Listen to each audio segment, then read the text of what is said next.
खबर ॾियूं खे बॉर्डर खां जिते सिंध सरकार पारां IHS मुलाज़िमनि जो प्रोजेक्ट ख़त्म ॼाणाए खे नौकरियुनि दा फारिग करे छॾियो आहे। उन मौक़े ते IHS मुलाज़िमनि वहीद जुणे जो डॉक्टर ख़ुदाबख्श कांदड़ो इख्तियार अबड़ो जगवाणी में 5 ॾींहं बि बाहुनि ते कारियूं पटियूं ॿधी हथनि में प्ले कार्ड खणी रूरल हेल्थ सेंटर खां मेन गेट सां रैली कढी एतिराजी मुज़ाहिरो कयो वियो।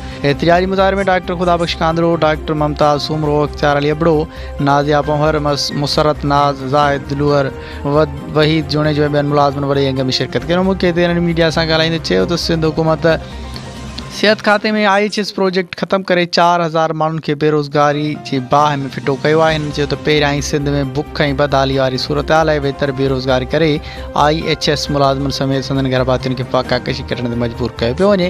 वधीक हिननि चयो त मुलाज़िमत खां अलावा असां वटि ॿियो को बेरोज़गार जो ज़रियो न आहे, जॾहिं त मुलाज़िमनि पारां अॼु खां वठी कोरोना वैक्सीन लॻाइण बि बंदि करे छॾी आहे ऐं बाइकाट करण ते मरीज़ दरबदर थी विया आहिनि। आख़िर में peoples party chairman Bilawal Bhutto Zardari, वज़ीर आला सिंध सैयद मुराद अली शाह, वज़ीर सिहत मोहतरमा अज़रा पेचूअ खे अपील कंदे चयो त IHS मुलाज़िमनि खे सिंध हेल्थ डिपार्टमेंट ज़िम करे सिंध ख़ानदान खे फाका कशी खां बचायो वञे। ॿी सूरत में समूरी सिंध अंदरि एतिराजी मुज़ाहिरा कनि। वधीक ख़बरुनि ऐं अपडेट्स लाइ ॾिसंदा रहो सिंध न्यूज़ वेब TV।